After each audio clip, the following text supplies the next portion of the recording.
Hi everyone, welcome back to another tutorial from Wake&Tech. Today in this video, I'm going to show you how to change your password on Etsy.com account. If you want to change your password for Etsy, first of all open up a web browser on a computer or your laptops and type in Etsy.com and search.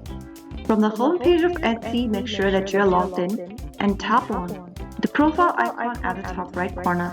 From the expanded menu, click on Account Settings. From the Account Settings page, scroll down and look for the password field. Enter your current password in the first field that is associated with your Etsy account. On the next field, type in your new password you want to change to. Confirm the new password in the last field by entering it again. Finally, after entering all of the boxes, click on Change Password, and you will then be able to change your password for your Etsy account. Now next time whenever logging in, you'll need to enter the newly updated password. So that's how you easily change your password on Etsy.com account. If you found the video helpful, don't forget to like, share and subscribe to our channel. I will be back again in the next episode. Thank you for watching.